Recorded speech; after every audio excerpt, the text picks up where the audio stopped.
you guys? Hope we're well. I want to do a little video today on the diatonic system. I've had a few students ask me questions about it and I've been teaching it over the last couple of weeks, so I thought why not. Also serves as a precursor to another video I want to do very shortly about playing outside the key, scales, modes and whatnot. So yeah, let's get stuck in.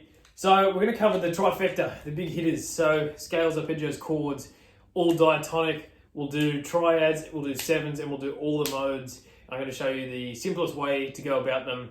And then yes, of course, you can use charts and stuff to look at the shapes. But if you understand the notes, you're in a much better position. So let's get straight into it. So let's start now key of C, right? The key of C has no sharps or flats. Now, it's easy for me to say, yeah, cool. So key of C has no sharps or flats. That's it. But let's actually understand why. So there's an interval system, right? So you might have heard this before. Tone, tone, semitone, tone, tone, tone. Some people go whole, whole, half. That is the distance between each note in a scale, right? So in a major scale, traditional major scale, what we've got is we've got a tone from first note to second note. A tone, by the way, is 2 frets. Semitone is the shortest distance between 2 notes, so 1 fret for us on the guitar. So check this out, in C.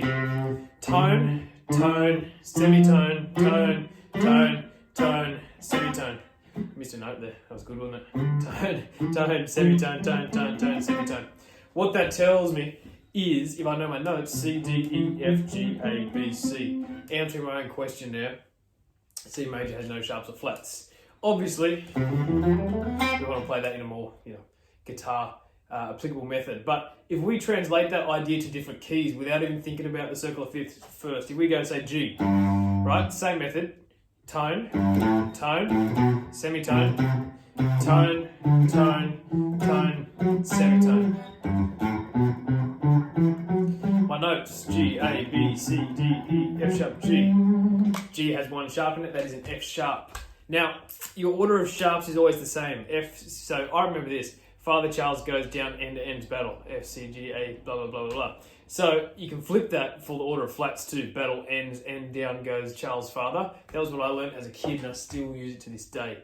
So for example, I know that say D major, right, has 2 sharps in it. What are the 2 sharps? Father Charles, F sharp, C sharp. Let's check with the interval system. Righto, so here's my D. Let's go, okay, so D, tone, E, tone, F sharp, semitone, G, tone, A, tone, B, tone, C sharp, semitone back to D. That system's fail-safe, it'll work every time. Now, one thing to do when you go to the minor, there's always a relative minor and a relative major, right? So let's go back to the start, let's go back to C.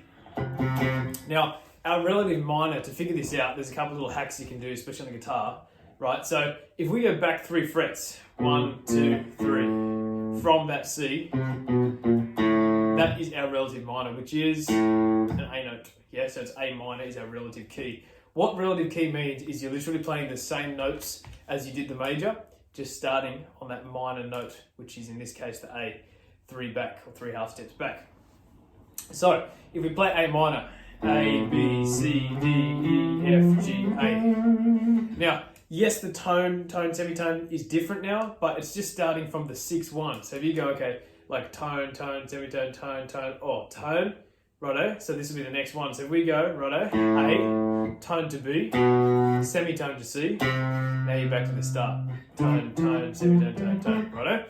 One way to do it, but knowing your notes is best. Always a better way to do it because you also learn your fretboard that way too. So let's go to say this A here. No sharps or flats. A, B, C, D, E, F, G, A. Now, you might just say, well, yeah, that's great, but why don't I just learn the A minor shape, or the Aeolian shape, I should say, and then I can play it anywhere? Well, if you play down here, you may get stuck. You got nowhere else you can go. A, B, C, D, E, F. Can't go any further, even though my notes. G, A. Now, if I keep going from there, I could go A, B, C, D, E, F, G, A, and come back down another minor scale. So knowing your notes is about connecting those positions up and being able to play all across the neck.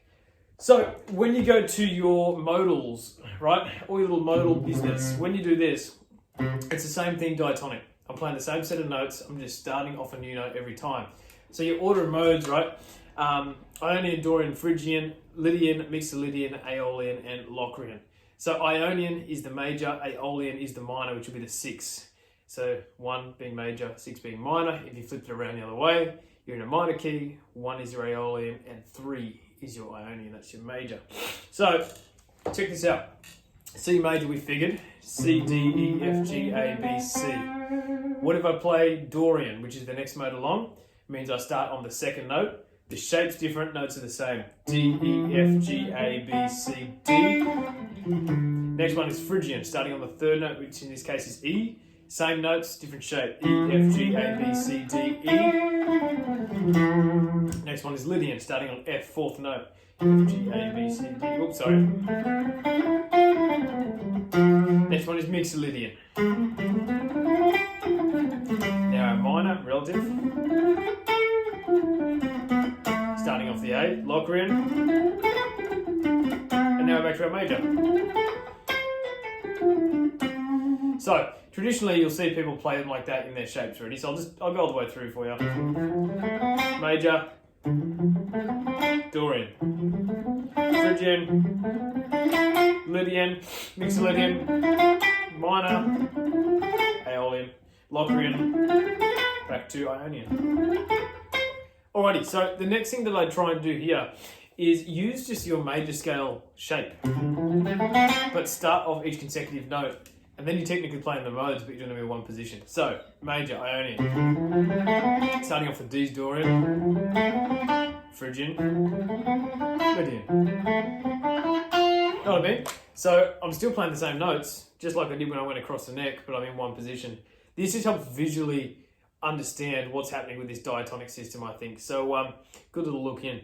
From there, what I would start looking at now is being able to play your diatonic chords across the neck. So, in the key of C, our chord order is major, or any key really, any major key, major, minor, minor, major, major, minor, diminished.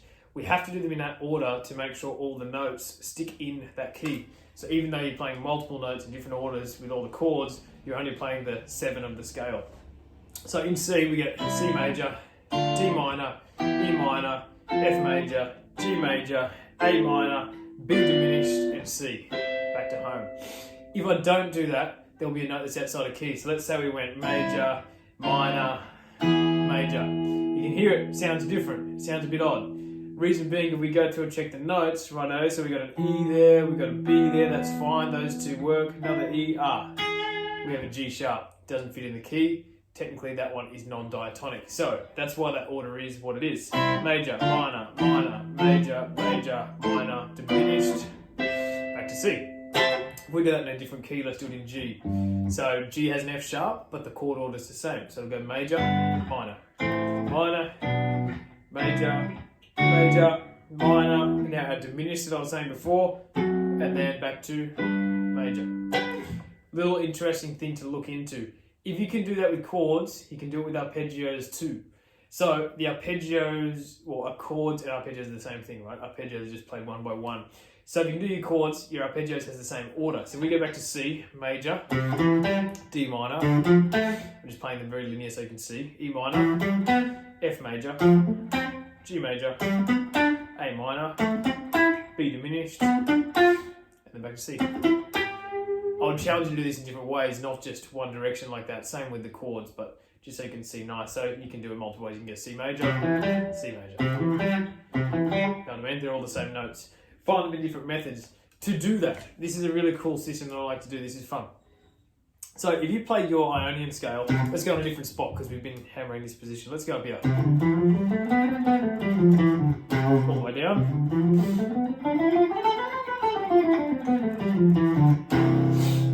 Righto. So let's do an arpeggio scale essentially. So every arpeggio off each note, but let's stick in one position instead of moving across. So in C major, I'll just do the 1, 3, 5, I won't worry about the octave. So C major, D minor, E minor, F major, G major, A minor, B diminished, and home. So once again.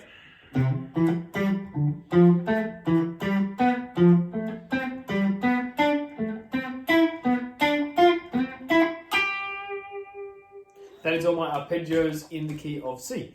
That pattern works in any major key. You just got to move it around. So if you can do these three things, being able to play your diatonic modes, your diatonic chords, diatonic arpeggios, and of course extend them out to sevens as well, but I'm going to keep it simple today. I'm not going to worry about the sevens, because when you go into sevens, you get a dominant seventh on the fifth and you get a half diminished on the seventh. Changes the structure of your chords and arpeggios. That's the good building blocks and fundamentals though. If you understand your triads like that, everything else is just an extension in the diatonic system. It's just something to add, not learning a whole new system. It's just adding on something else and adding on that. So really good. I hope this sums it up pretty clearly. I tried to keep it as concise as possible, just so nothing gets too confusing, because it is a tricky system to deal with. There's so many little interlocking parts and parts that cross over, so it does take a few sessions to really, develop an understanding for this and figure out how to apply it to your own music. But hopefully this gives you a little bit of an insight. Let me know if you have any questions down below, and I'm going to do a part 2 to this, a little bit more advanced with sevens and extensions and stuff as well. Also going to do a non-diatonic video where you're superimposing modes and chords and scales and whatnot as well. So yeah, enjoy guys, and I'll talk to you very soon.